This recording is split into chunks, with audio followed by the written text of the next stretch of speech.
7:30 del viernes 24 de septiembre de 2021 e iniciamos la sesión número 19 de las charlas entretenidas. Bienvenidos, queridos hermanos, amigos, qué gusto verlos. Josué, un abrazo con mucho cariño, Josué Gutiérrez. ¿Cómo estás? Hola, bueno, todo bien, muchas gracias, Rafa. Aquí. Qué bueno. Ahora sí está con nosotros Joel. ¿Se acuerdan que hablamos puras maravillas de él la semana pasada? Sí. No lo dudo. Trío de truanes. Estábamos discutiendo si pararlo entre calumnias o no, pero no. Tuvimos un representante. Fue Alejandro el que habló todo malo. Así que todo bien. Luisito Landini, un abrazo con mucho cariño. Qué bueno que estás aquí. Hola, ¿qué tal? ¿Cómo están? Buenos días, buenas tardes, buenas noches, transmitiendo de las mojadas Ciudad de México a todo el mundo, países circunvecinos, galaxias, dimensiones y hasta donde se pueda. Dimensiones, sí, claro. Excelente saludo. Me parece que Luis es el único que capta en toda su extensión el valor de las comunicaciones actuales. Es algo interesantísimo, si no están ustedes en desacuerdo. Realmente el horario se desapareció con el Internet, porque ahorita dice Luis, buenos días, buenas tardes, buenas noches, y efectivamente, pues en todo el mundo se está en las posibilidades de que sea de día, de mediodía, o de tarde, de noche, ¿no? Y esto es instantáneo, es una cosa maravillosa, nunca se había soñado con eso, generaciones anteriores. Fíjense Luis, Joel y Josué, hoy tenemos el problema, porque ya saben que a veces no se completa uno. En esta ocasión, Alejandro Zabaleta, nuestro querido hermano y amigo Alejandro, nos mandó un mensaje diciendo que tiene algunas actividades de su profesión. Entonces, pues la semana pasada le tocó a Joel abandonarnos, y en esta semana es Alejandro. Entonces, no sé si por pura justicia, hoy nos dedicamos toda la charla a platicar mal de Alejandro. Seguro que sí. ¿Verdad? Yo estoy de acuerdo. No, yo tengo que defender a mi hermano, no se puede. Ya salieron los de la misma logia, ¿no? Ya salieron los defensores. No, un abrazo con todo el cariño que Alejandro merece, y pues nuestros mejores deseos porque tenga éxito hoy en sus labores y que ya la próxima semana se reincorpore. Cuando vea esta sesión de charlas entretenidas, Alejandro, que seguramente ustedes saben que lo transmitimos en vivo todos los viernes a las 8:30 por Facebook. Unas horas después lo subimos a YouTube, pero quedan on demand, es decir, quedan a la disposición de quien los quiera ver las 24 horas del día de todo el resto del tiempo. De manera es que Alejandro, si no nos puede ver en este momento, pues tendrá posibilidad de más tarde o mañana o pasado de ver la charla y darse cuenta de todo lo que perdió por no platicar con nosotros. Pero entonces así estamos. La semana pasada, no sé si recuerdan, Joel no estuvo, pero Josué y Luis sí, estuvimos hablando acerca de cómo se fue derivando nuestra charla hasta hablar de un tema interesantísimo que propuso Alejandro precisamente. Es decir, que las personas que conocen, que tienen a su alcance el conocimiento, el saber, alcanzan a tener un estatus que nosotros hemos determinado que se llama poder. Es decir, el conocimiento te da poder. Y bueno, se derivó la plática en muchas cosas de determinar qué es poder, el poder económico, el poder político, etcétera. Pero en términos así como abstractos, es decir, quien tiene conocimiento tiene poder. Y esto desde épocas ancestrales. Y más o menos por ahí nos íbamos empeñando en nuestra discusión, pero luego se nos ocurrió un cuestionamiento muy interesante. Decíamos que por razones normales, las razones actuales que todos conocemos, los medios de comunicación, precisamente las redes sociales, etcétera, nos darían la esperanza o quizá la promesa de que el conocimiento se ha difundido universalmente. Es decir, que el conocimiento está absolutamente al alcance de todos. Y diría uno, bueno, pues ya es jauja, porque ya no hay secretos, ya no hay misterios, ya todo está a la distancia de un clic en la computadora y nos da toda la información. Pero platicando de esto nos fuimos dando cuenta que no hay tal, que realmente los conocimientos profundos siguen siendo misteriosos, secretos, como materia de un pequeño grupo de iniciados. Y hablábamos tanto de la ciencia oculta, del ocultismo, como de la alta ciencia positiva, por ejemplo, las investigaciones atómicas o subatómicas, que pues nos dicen que ocurrió algo, un experimento maravilloso, secreto, misterioso, que requiere conocimientos especialísimos. Hablábamos del bosón de Higgs y otros bosones, que son elementos teóricos. Entonces, ese grupo de científicos renombrados, como muy famosos, muy expertos, dicen que ocurrió un fenómeno que duró fracciones infinitesimales de segundo, que no tiene peso, no tiene medida, no tiene color, no se puede ver, pero que existió. Y nos demuestran con sus teorías que existió. Y entre ellos, sus grupos se aplauden y se admiran y se reconocen y se publican sus investigaciones y todo, pero no deja de ser un pequeñísimo grupo al alcance de esos conocimientos. Y yo les proponía en la charla que me parecía muy parecido, muy similar los conocimientos ocultos que tiene una pequeña logia, un pequeño grupo de seres en secreto, los maestros y sus discípulos. Esta ciencia oculta se parece mucho a esa ciencia positiva o lo más moderno de la ciencia, pero que solamente está al alcance de una pequeña élite, y que los conocimientos son tan misteriosos para las grandes multitudes a las que yo pertenezco, que pues me parece casi igual hablar con un mago que me dice que tiene sus secretos escondidos, y un científico de esos que también me dice lo mismo, que tiene sus grandes secretos escondidos y no me los puede explicar. Entonces poníamos ese parangón.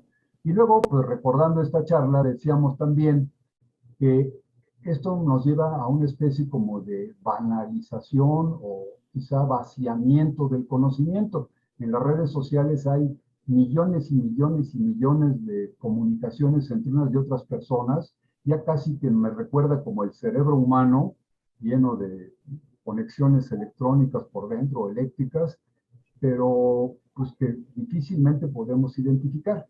Entonces, las redes sociales se han convertido en eso. Aparentemente hay mucho conocimiento, pero si le damos una exprimidita, pues salen fotografías de perritos atropellados y de las personas que están en el internet comiendo bisteces y publican la fotografía de su bistec que almorzaron y cosas de esas, ¿no?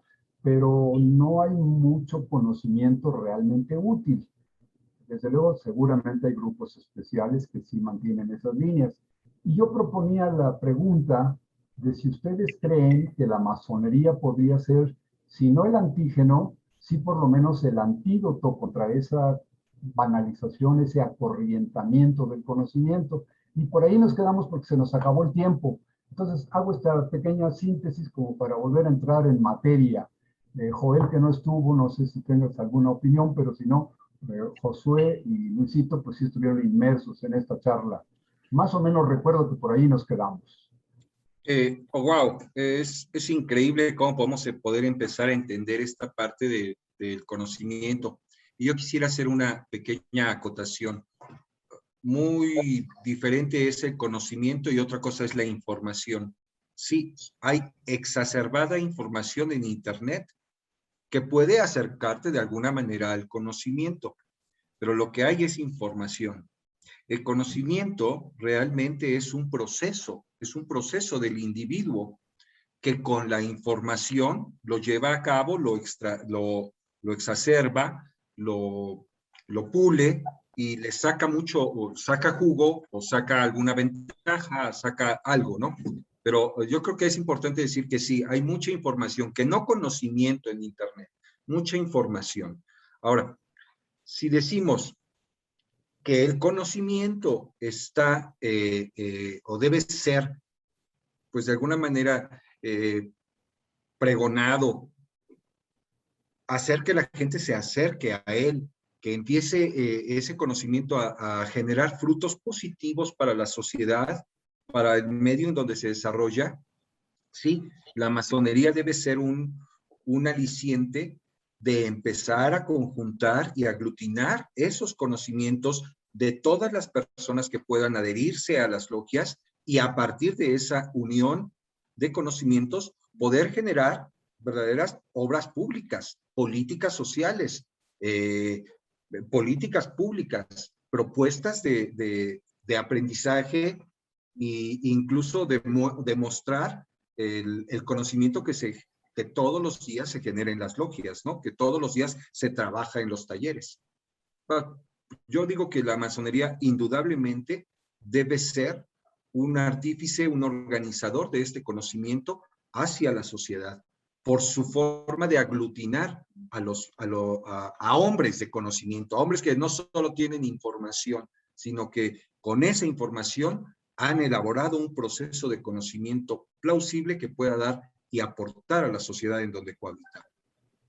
A ver si Josué, yo entendería por lo que acaba de decir Joel, que nos presenta a la masonería como con dos papeles o un papel, primero como un tanque almacenador, un lugar de acopio de conocimientos, donde todos los masones se reúnen, intercambian entre ellos conocimientos y es un lugar donde se acopia un gran volumen de conocimientos. Y luego nos dice que probablemente tiene un papel como de difusor, es decir, ya tiene en su conocimiento, en su experiencia, en su acervo, tiene un cúmulo de conocimientos, pero no se queda con ellos, sino lo que decía Joel en este momento, es lo importante es difundirlo en la sociedad, ¿no? Que este conocimiento no se estanque y no sea beneficio de una pequeña élite, sino que realmente vaya difundiéndose. ¿Estarían de acuerdo en eso, Luis y Josué? Sí, por mi parte, me parece que hay que definir el conocimiento, ¿no? Como esa facultad del ser humano para comprender a través de la razón la naturaleza, cualidades, las relaciones entre las cosas. A nivel general, gracias a la masonería y la manera en que agrupa a sus miembros, que no necesariamente tienen que ser todos del mismo sector, digámoslo de esa manera, podemos tener la suerte que haya médicos, abogados, filósofos, inclusive gente a lo mejor que no tiene una carrera universitaria, pero están en ese conocimiento, que están en la búsqueda de ese conocimiento, que podamos compartir lo que sabemos, discutirlo, y creo que ahorita está de moda, bueno, estuvo de moda esa frase de sapere aude, atrevernos a conocer, atrevernos a saber. Y eso que se fomenta en las logias. Hay muchas veces estos grupos, no sé, hay distintas otras organizaciones que se vuelven un poco elitistas. Si no perteneces a su gremio, pues no tienes cabida ahí. Y al no tener cabida, pues no hay ese intercambio de ideas, no hay una manera de estar analizando, estar haciendo síntesis de conocimientos para que podamos seguir adelante. ¿Cómo ves, Josué? Y puede pasar eso, ¿no, Luis? Lo que comentas, perdón, de que se vuelven tan herméticos que solo hablan de su tema. O sea, la logia de los abogados, la logia de los economistas, la logia de tal cosa, solo hablan de su tema y solo se interesan en ese tema, ¿no? No creo que los abogados se vayan a poner a discutir las recetas de cocina de la semana, ¿no? Obviamente, es claro que se van a cerrar en su círculo y dejar de ver cosas que afortunadamente, ante la pluralidad que tenemos en la institución, nos da esa oportunidad. Sí. Fíjate que estoy de acuerdo en parte con lo que comentaba al principio Joel, que era información y conocimiento. Las logias tienen demasiada información, ¿no?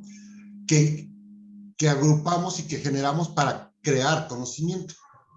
Entonces, bien lo comentas, muchas asociaciones secretas, ocultas, también, de igual forma, a veces solamente lo tratan de esconder y hacer suyo y generar aparte de poder. Considero que el tema que propuse la charla pasada era qué había hecho la masonería, ¿no? Ante el mundo, para el mundo. Entonces, ese conocimiento, la ventaja con la masonería es que hemos construido mucho más que solamente conocimiento. Con todo lo que tenemos en las logias, creamos infinidad de cosas, que será un tema en que podremos ir desarrollando, que podríamos ir mencionando, que podemos generar en las logias masónicas con este conocimiento.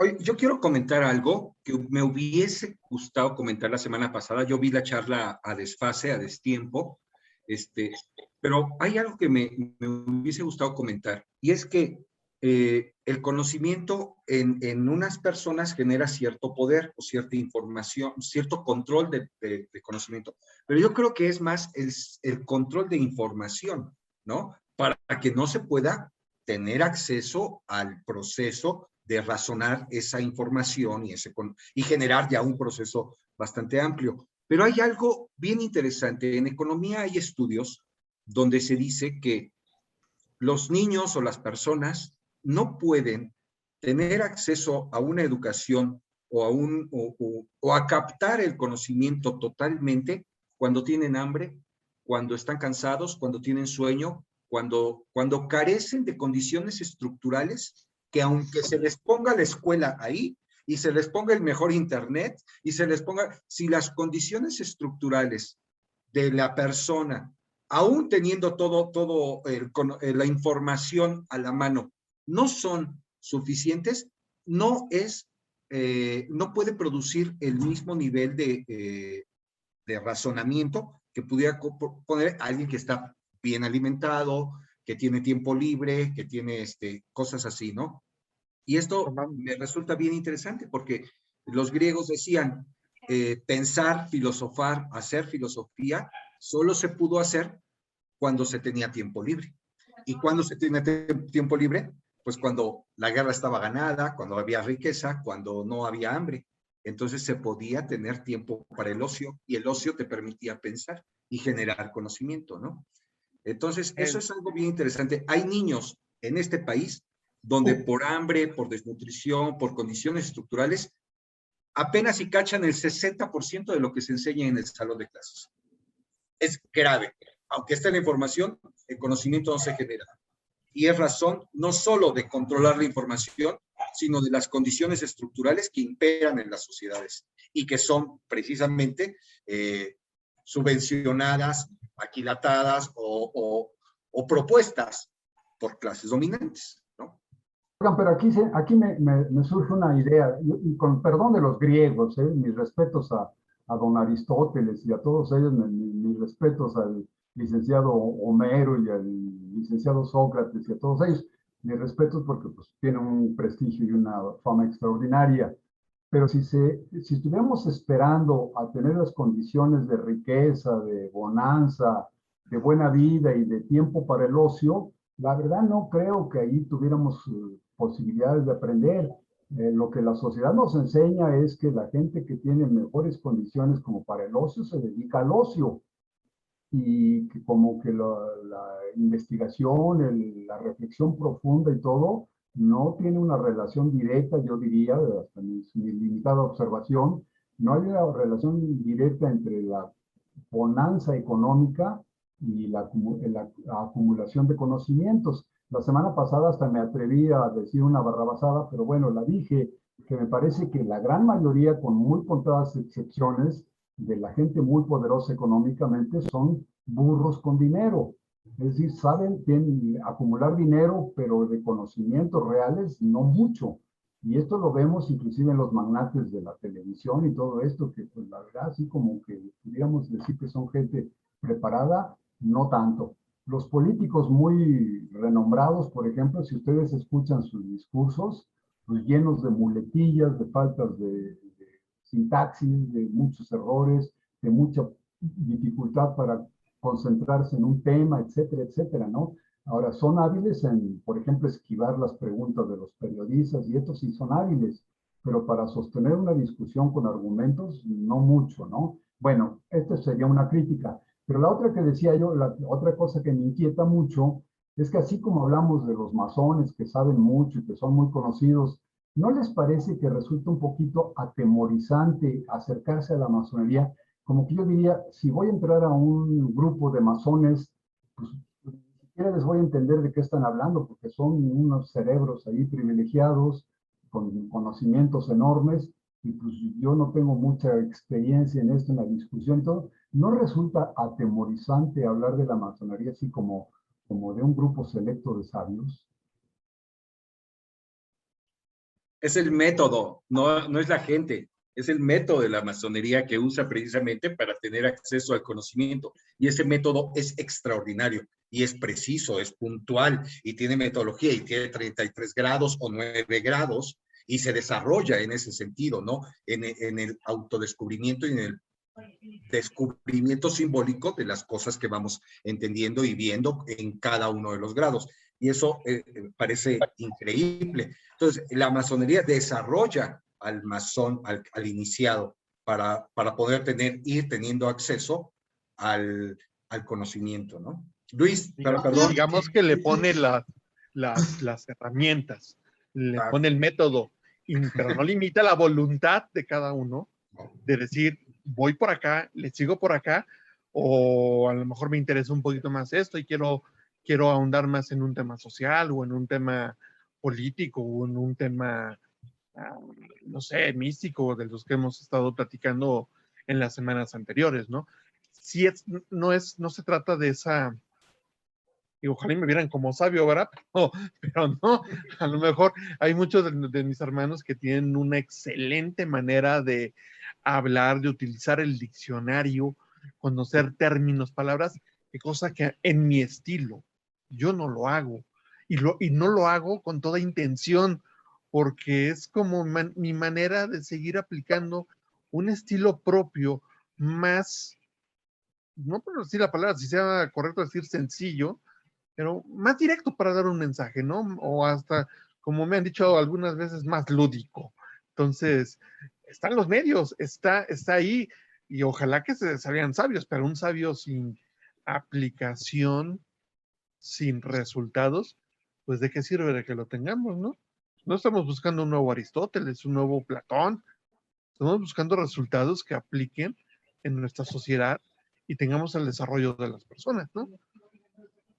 Claro. Fíjate que a lo que yo entiendo que Rafa nos comentaba era la situación de los profanos, que se les denomina de esa forma, ¿por qué quisieran entrar a la masonería? ¿No? O sea, ¿y por qué quisieran si, no juegues, ahí está descendientes de Kant, ¿saben dónde está el arca perdida? Benjamin Franklin, de Juárez, ¿no? Políticos muy renombrados. ¿Por qué? ¿Por qué la masonería o por qué tendría que entrar algo y que no me diera miedo enfrentarme a esto, ¿no? Creo que en parte lo que comenta Joel sobre el método, desde los 3 primeros grados, aprendiz, compañero, maestro, nos van dando la formación para ir, no de un día, no de un año, sino de todo un proceso de vida en el que nos va empezando a alinear un poco la forma de pensar. Y de ahí empezar con la parte de la perfección, que serían con los grados que va uno avanzando, después del 4, 5, 6, 7, 8 y 9. Entonces, te va moldeando en cierta forma. Entonces, yo consideraría que tendríamos que mandar el mensaje de que la masonería no es una situación específica de agarrar y decir, es que ahí solamente va un puro erudito, rico o poderoso. La metodología de los primeros 3 grados te enseña un poco a llevar y a entender la masonería. Ahora, es importante decir que para poder poder seguir ese método, hay que leer y hay que leer y hay que leer mucho, mucho, mucho. O sea, porque si no, el método no te sirve, ¿no? Y no solo leer. ¿Y qué? No solo hay que leer un poquito, hay que leer un poquito más de lo acostumbrado. y es demasiado, y no solo leerlo, ¿no? O sea, porque leer está padre y todo, y leer te lo puedes aprender, de memoria, Juan.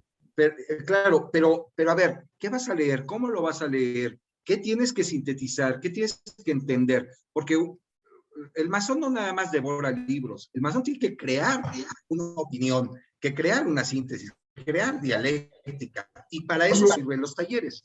Si me gusta leer, por ejemplo, el Hola y el Quién y Reforma y eso, me daría preparación como para entrar bien a una logia masónica. Pues No, puedes hacer charlas indudablemente, Rafa. entretenidas. Podríamos hacer charlas entretenidas de eso, ¿no? No hay broma. Oye, Joel, tengo una duda. Allí junto, atrás de ti, en la pared ahí a la altura de tu cabeza, hay un triángulo muy interesante que tiene un ojo. Y Sí. bueno, yo estaba pensando que a lo mejor era una fotografía tuya, nada más cortada en un cachito o algo, pero creo que he visto ese ojo en algunos símbolos raros. ¿Nos puedes explicar algo que tenga que ver con el conocimiento? Este, Yo sé qué es, yo sé qué es. Órale, está hermoso, además está hermoso. es un vitral que lo hizo un compañero, un maestro masón de la logia Hermanos Flores Magón, y, y él lo diseñó para el templo que tenemos en la logia de los Hermanos Flores Magón, y lo diseñó para colocarlo en la parte de oriente, en la parte de atrás. Se coloca un ojo en un triángulo. Han visto ese ojo tal vez en los billetes de a dólar, ¿no? O en muchos lugares, o en las catedrales también, en los nichos de las catedrales, ahí también aparece un ojo. Él, como diseño, optó usar no un ojo romano, que generalmente se pone, sino el ojo de Osiris. Este es un ojo egipcio, ¿no? Para ponerlo allí. Pero sí, finalmente representa ese ojo que lo ve, lo observa desde el triángulo de la perfección y que tiene acceso al conocimiento, ¿no? Que puede tener y puede ver y observar desde todos los puntos equiláteramente el conocimiento, observarlo y verlo. Yo por eso lo puse aquí a partir de las charlas que hemos tenido. Yo Entonces, sí, pensaba que era el ojo de Rafa Maldonado que todo lo ve. Ese es un ojo entonces, similar. el ojo de Osiris o el ojo de Horus, entonces sí podríamos pensar que es una alegoría del conocimiento o de la sabiduría, Joel. Sí, sí, definitivamente sí. Sí, así es, así es. Ahora, ahorita que dices que es una alegoría, me llamó mucho la atención porque me recordó algo de lo que me han enseñado algunos masones, de que ese sistema, ese método al que ustedes se referían hace ratito, se le llaman simbolismo y que me comentaban ellos que los conocimientos no los dan así como un dictado. A ver, niños, apunten, saquen su libreta, apunten, yo les voy a decir lo que sé, sino que más bien enseñan alegorías como esta del ojo que nos adorna la pared del estudio de Joel, y pues cada quien le puede dar la interpretación que quiera. Al ver ese emblema que nos está presentando Joel, con toda la experiencia que hemos tenido, que leemos aquí, leemos allá, tenemos información, entonces vamos formando un criterio acerca de ese emblema. Y entonces él nos va a dar una explicación, pero esa explicación varía de acuerdo a cada quien. ¿Sí? Claro. Luis Landini, cuando ve ese mismo triángulo, pues saca una conclusión, le trae a su memoria ciertos asuntos, le trae ciertas experiencias. Si la ve Josué, Josué probablemente por tener vivencias diferentes, pues lo va a dar como una diferente interpretación. Y lo mismo le pasa a Joel y a mí. Entonces, cualquier persona que vaya viendo esas alegorías va teniendo información más o menos de acuerdo con su propia experiencia, con sus conocimientos anteriores. Este sería el método que usan los masones para comunicarse unos con otros sus conocimientos. Ya revelaste el gran secreto de la masonería, Rafa. Y no solo ese. Ya la regué entonces, ya divulgué los grandes misterios masónicos. Ahora sí voy a ser expulsado. Cuando uno entra al taller donde se trabaja en logia, todo el taller está acomodado de alguna manera. Y la silla esta está de este lado y la otra silla está de este otro. Y aquí hay una columna que dice esto y aquí hay otra columna que dice el otro y la escalera dice algo. Y en fin, y está pintado de un cierto color. Cuando tú llegas al templo, lo ves muy bonito y dices, ah, mira, se ve bien. Pero el templo habla por sí solo. El templo te empieza a comunicar y las columnas te dicen dónde estás y simbolizan algo. Y entonces el método masónico es lo que empieza a enseñar, a ir descubriendo cómo empezar a entender los símbolos que se encuentran dentro del taller. Entonces, todo el primer grado es simbólico, todo el primer grado es entender toda esa simbología mediante ese método.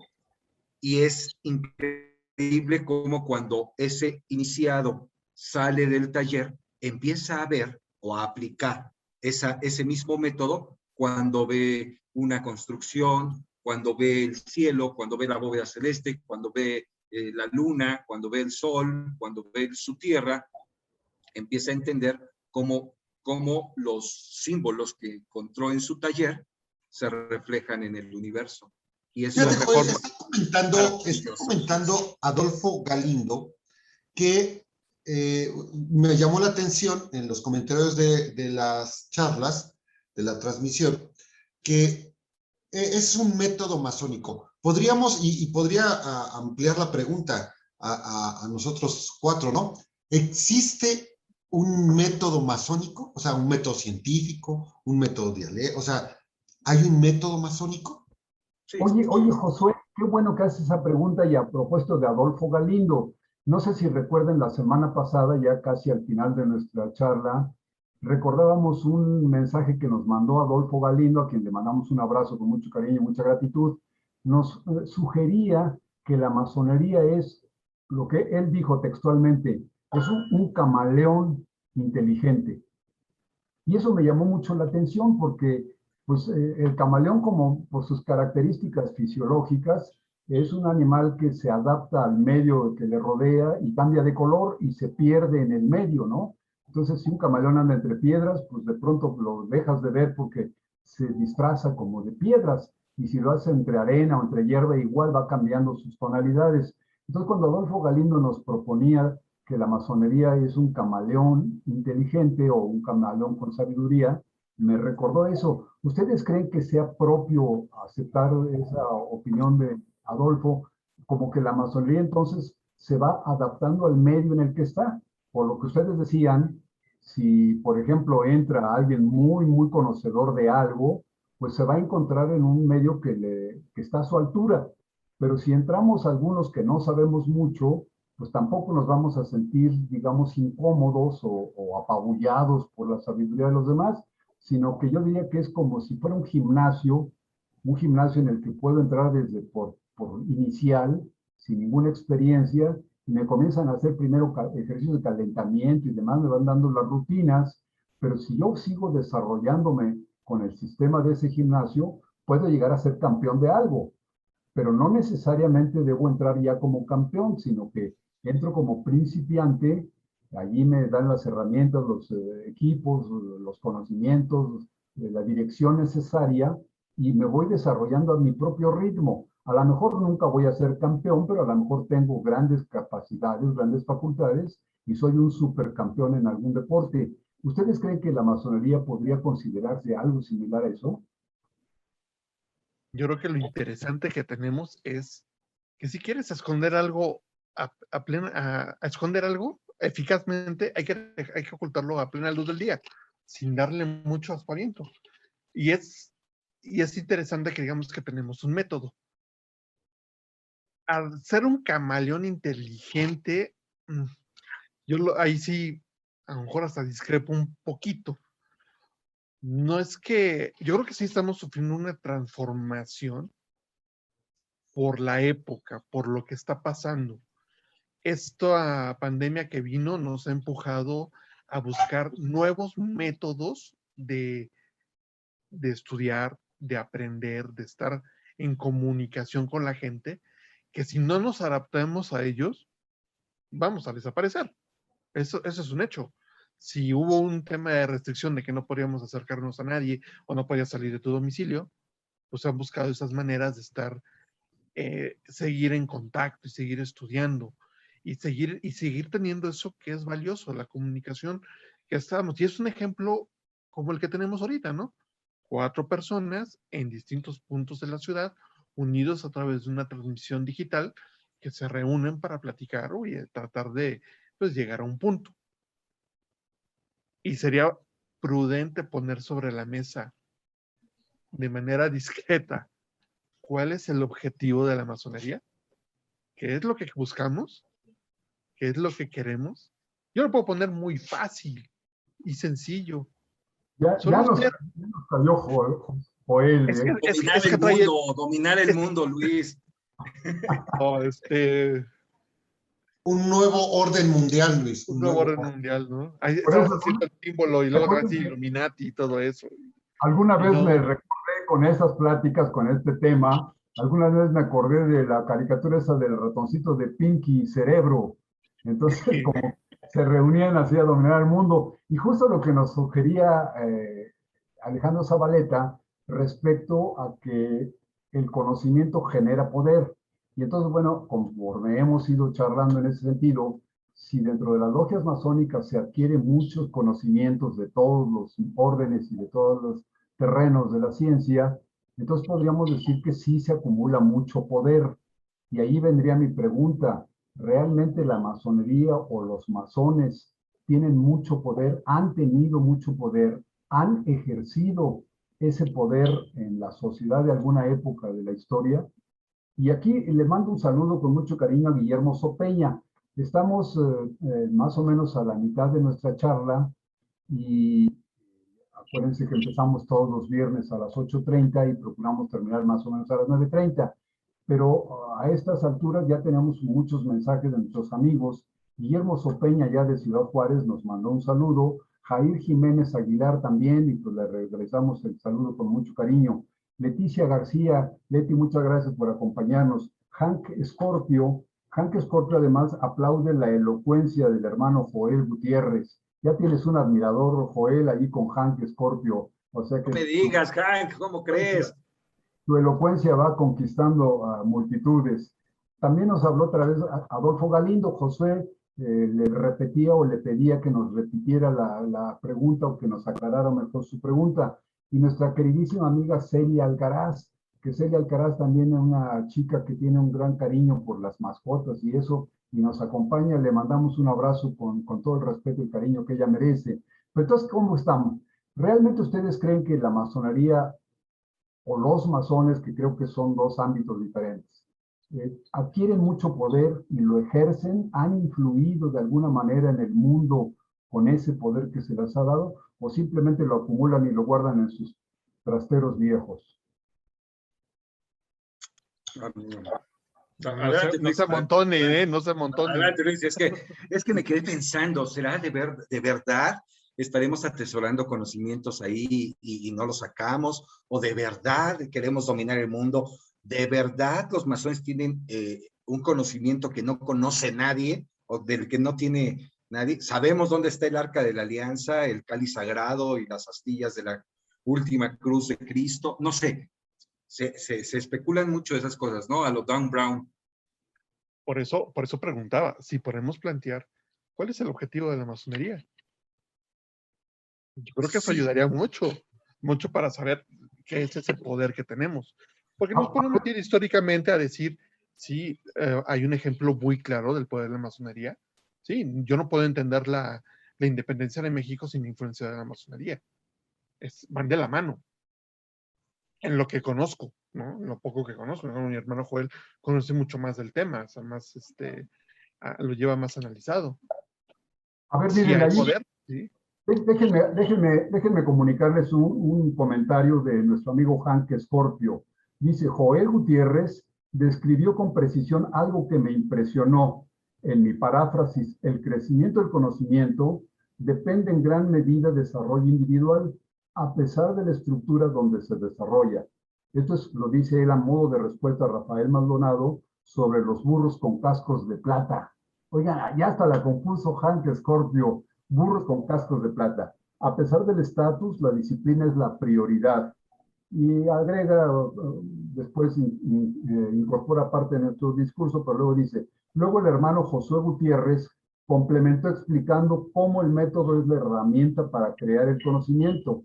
Esta plática, la anterior, me ha abierto los ojos, dice Hank Scorpio. La masonería ayuda al desarrollo del conocimiento, arrancando desde el desarrollo individual a través del método, que posiblemente se camuflajea con metáforas que quienes inician desconocen hasta que llegue el momento cuando se unen con sus hermanos y ahí se hace presente, el poder, el conocimiento y la ayuda entre todos. Y luego, bueno, se disculpa, de ninguna manera tienes que disculparte, Hank, perdonen, dices, y mi paráfrasis fue excesiva. Pues no, de ninguna manera, pero yo creo que pues nos adornó mucho lo que dijimos, ¿no? Pero coincide con nosotros. Pues vamos a intentarlo. Me encantó lo de burros con cascos de plata, ¿no? Porque imagínense. Y luego, Luis González Meneses nos manda saludos fraternales. Yo quisiera invitar a Betty que nos acompañe aquí en nuestras charlas, porque aparte de que es dama, que ya nos surge mucho la presencia de las masonas, es una mujer joven, tiene apenas poco tiempo desarrollándose en la institución y quizá fuera interesante que nos platicara pues qué tanto se ha sentido cómoda o qué tan incómoda se siente entre tanto genio, ¿no? Y Jorge Ricardo García también nos está acompañando. Jorge Luis, un abrazo también con mucho cariño. Bueno, pues ahí estamos con comentarios que están llegando en este momento en vivo, los correos. ¿Qué opinan entonces? ¿En qué nos quedamos? Pues Joel comentaba en parte, bueno, y tomando lo que Joel comenta, pues, y Luis, sobre que si creamos y conocimiento y que apoya mucho la parte de la independencia, y no solamente la independencia de México, toda Sudamérica ha tenido un desenvolvimiento a Simón Bolívar, bueno, era completamente un hombre masón, y lo tomo como ejemplo que nosotros hemos construido, y nosotros estamos hablando de la masonería, ese conocimiento para forjar leyes, para forjar pueblos, que gracias no solamente a la masonería, porque estaríamos desdeñando demasiado a todos los hombres y mujeres que sufrieron, batallaron, estuvieron en la guerra. Pero bueno, la masonería construyó las leyes, construyó las formas de gobierno que tenemos. Y no solamente en parte política. Digo, estamos hablando de que se dice que, bueno, un masón llegó a la luna, ¿no? Y se demostró, se pone que salió con el anillo en alguna fotografía, ahí del Neil Armstrong, ¿no? Que las Naciones Unidas fueron forjadas por masones. La primera declaración de los derechos humanos también fue forjada en las logias masónicas. Entonces, todo eso, pues claro que tenemos poder. Y el poder a bien, no solamente el poder que puede ejercer el Vaticano, alguna otra asociación que va en contra de alguna idea. Entonces, nosotros forjamos conocimiento y forjamos poder en bien general de la humanidad, ¿no? Que bien es uno de nuestros lemas que tenemos en la masonería. Decía Luis Landini, hablaba de que la independencia de México no se podría entender sin la intervención de la masonería en esas épocas. Por supuesto, estamos hablando desde el siglo XVIII. Durante el XIX, aquí en nuestro país, pues tuvo una impresionante actividad, tanto del lado conservador como del lado liberal, pero finalmente era una discusión que se desarrollaba al interior de las logias, masones liberales, masones conservadores, y se turnaron, creo que ya fue pasado, se turnaron el poder. Unos presidentes entraban y desaparecía su poder y subía el otro grupo y demás. Y así se fue todo el siglo XIX. Pero yo recuerdo algunas historias que hemos platicado aquí. Cuando se desarrolla de la Edad Media en adelante, se desarrolla una arquitectura, la arquitectura gótica. Entonces, el secreto de la construcción de esas enormes catedrales lo tuvieron los masones, los constructores de aquella época, y lo guardaban celosamente en sus grupos. El grupo que construía una catedral en un lugar de Europa, pues lo conservaba sus secretos muy cuidadosamente, inclusive con riesgo de perder la vida quien lo divulgara, porque el gremio contrario, que estaba en otra población, algunos kilómetros de ahí, pues tenía otro nivel de desarrollo, otra clientela, otro capital, y así se fueron distribuyendo. Pero finalmente todo era un solo gremio de constructores y lograron un poder económico, político, militar impresionante. Se ha hablado, por ejemplo, de ese grupo que es conocido como los Caballeros Templarios, que en su organización combinaron conocimientos de todo tipo. Por un lado, los conocimientos eclesiásticos, porque todos ellos eran sacerdotes, monjes. Luego acumularon también el poder militar, porque todos ellos eran militares, guerreros de espada en mano y a caballo. Pero también el poder económico, porque desarrollaron un sistema de cuidado del dinero ajeno, una especie de sistema bancario, las letras de cambio, los seguros de vida, las fianzas. Todos ellos son, digamos, elementos económicos que ellos inventaron. Y para colmo, pues llegó a tener poder sobre el papado de aquella época y sobre los monarcas. Se hicieron tan ricos, tan poderosos, que pues eran el enemigo a vencer. Y se asociaron el poder eclesiástico con el poder monárquico, y de alguna manera les tendieron una trampa, los metieron a la hoguera y los desaparecieron, o casi los desaparecieron. Esto estamos hablando siglo XIII, XIV, por allá. Luego avanza el conocimiento y adquieren toda esta experiencia en la construcción y también lo capitalizan en su favor. Es decir, las grandes guildas de los grandes sindicatos de constructores acumularon mucho poder, pero luego viene como que la derrama del conocimiento.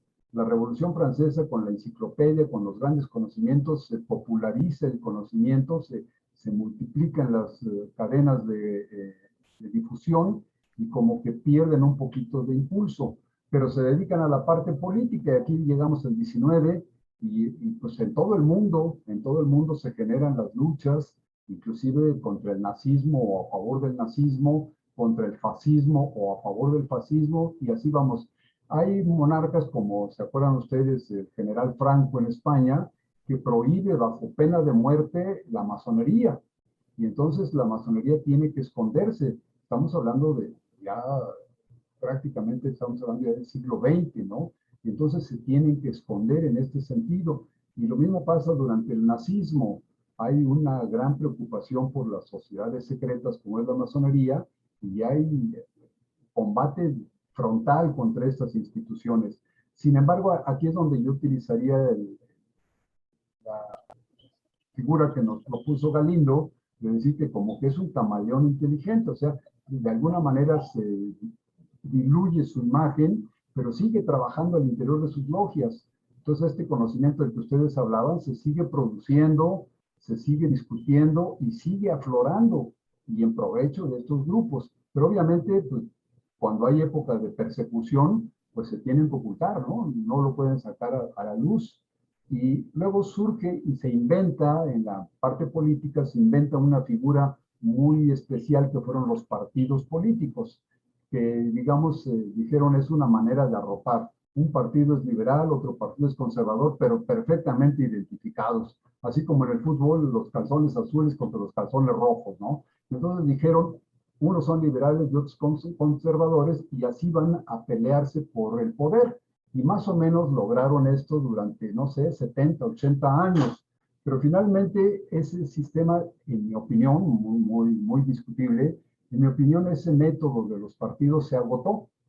Y actualmente, pues yo veo que el mundo está carente de partidos. Si queremos escuchar los principios filosóficos de cada partido, pues son idénticos. Todos dicen que buscan la democracia, todos buscan el bien del pueblo, todos buscan la honestidad, todos buscan lo mismo, pero debajo de la mesa es una pelea a patadas en las espinillas terrible. Y finalmente no se define, todo es un marketing político por lograr mayores números de puestos o de escaños o de curules, pero ya que tienen el poder, y lo hemos visto en nuestro país, se conforma una mayoría y son tan absurdos que ni siquiera saben aprovechar su mayoría. Las minorías les ganan el mandado. Y entonces ahí como que se entiende que es un sistema que también se echó a perder. Y actualmente siento como que no hay una definición de por dónde irse. Quizá hay un estadista en algún lugar del mundo, en nuestro país, hay un estadista con una visión clara de su ruta, de su pensamiento, de un proyecto de gobierno, pero se encuentran prácticamente solos. Y así los vemos en la ONU, por ejemplo. Ustedes ven, a mí me recuerda, hablando de alegorías, la ONU me parece como una vieja obesa e inútil, que está gordísima porque acumula el poder de 200 y tantos países, pero que no sirve para nada. Fíjense ustedes, se habla de democracia, por ejemplo, y 180 de los 200 países, 180 y tantos, votan por evitar que haya un bloqueo contra Cuba, 180 y tantos de 200. Y la pequeñísima minoría vota a favor del bloqueo, y lo que sigue ocurriendo 60 años después es que el bloqueo existe. Entonces la ONU no veo su utilidad ni veo que tenga ningún futuro. ¿Ustedes creen, y esta es una pregunta con la que me gustaría terminar nuestra charla de hoy con la opinión de ustedes, que es muy valiosa, ¿ustedes creen que la masonería podía ofrecer algún antídoto contra esa banalización, que podría ofrecer alguna solución de continuidad al método que nos ha llevado al fracaso ecológico, al fracaso económico, al fracaso de salud, al fracaso de seguridad? No hay ningún renglón de la vida humana en el planeta que dijéramos está bien resuelta. Entonces, ¿dónde está ese conocimiento y cómo lo podemos echar a andar? La pregunta es fundamental. ¿Ustedes creen que en las logias masónicas podría haber alguna forma de ofrecer soluciones a la humanidad?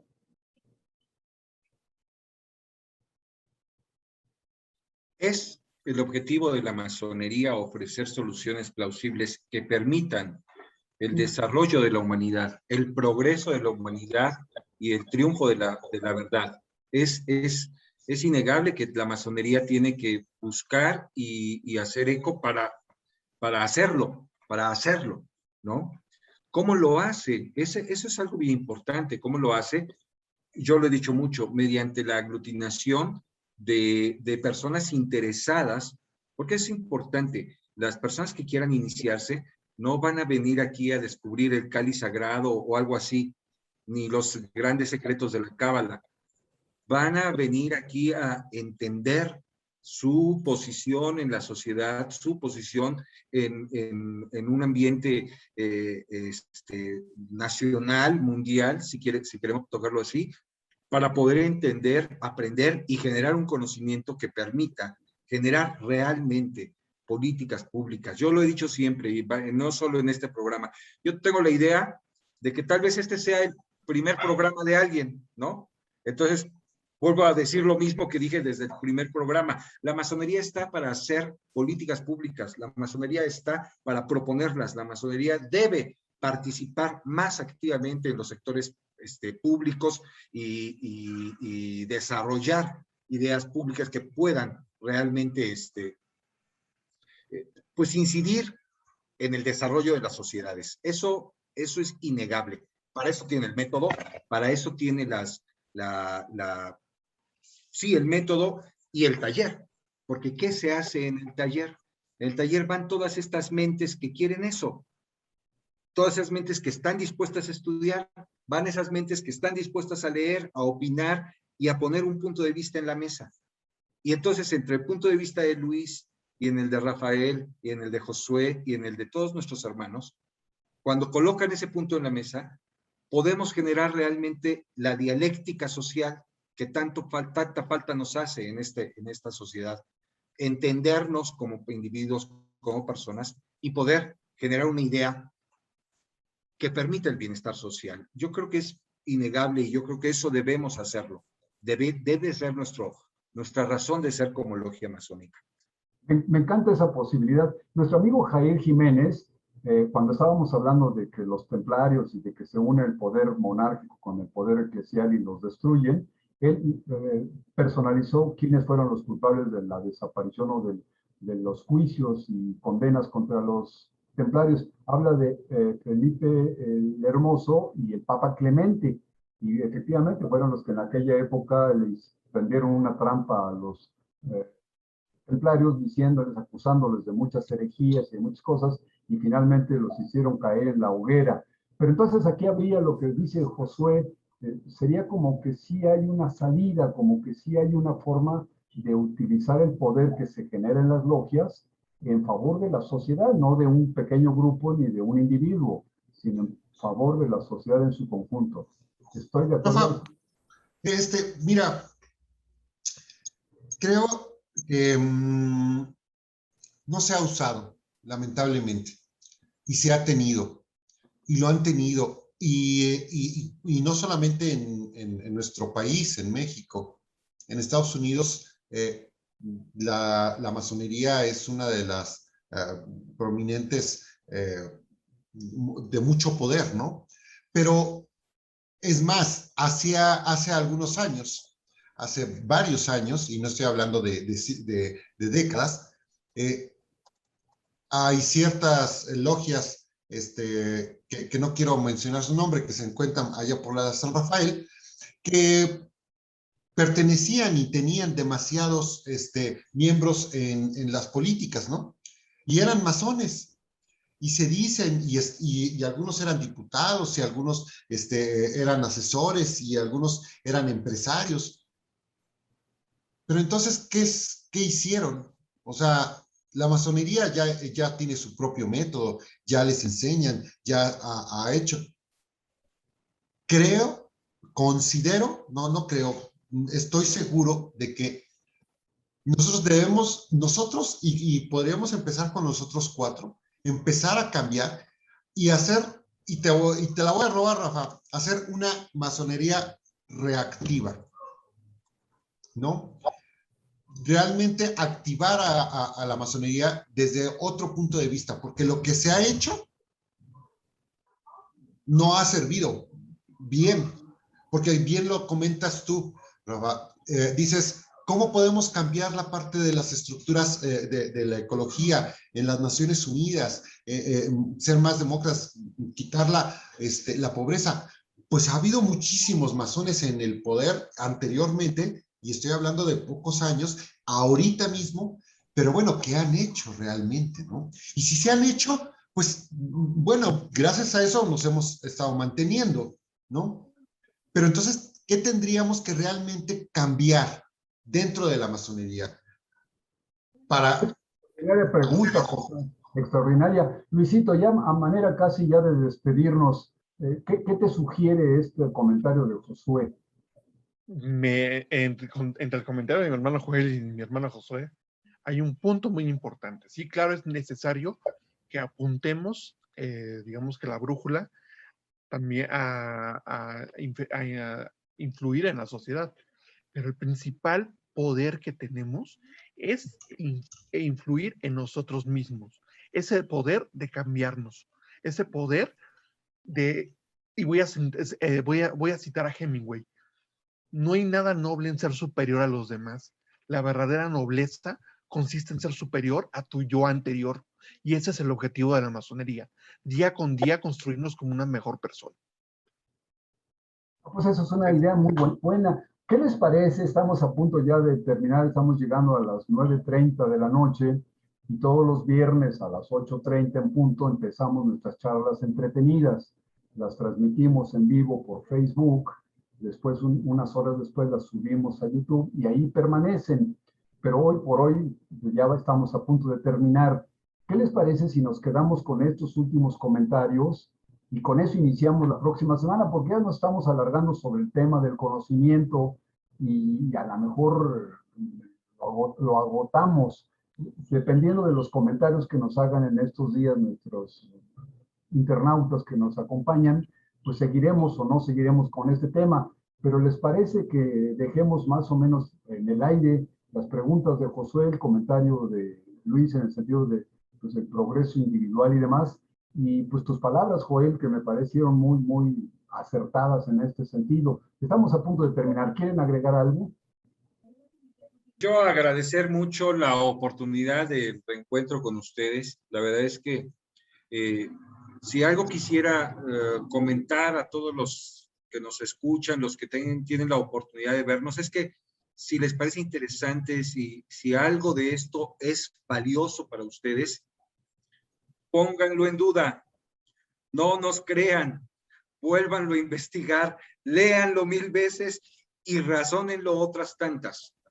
porque solo así se genera el conocimiento. Entonces, compartan el video, compartan con todos los que quieran, pero no digan, estos muchachos tienen la verdad, o estos muchachos son medio listillos. No, duden de todo lo que nosotros decimos y vuelvan a dudar y vuelvan a leer para interesarse realmente. Y si quieren hacerlo de verdad, únanse a una logia masónica. Es algo bien interesante, bien hermoso y bien importante si quieren realmente tener acceso a este sistema, a este método de conocimiento que no los puede defraudar, definitivamente.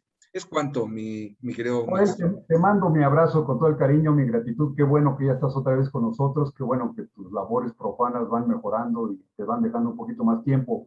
José, mi cariño de siempre, mi admiración para ti, para tu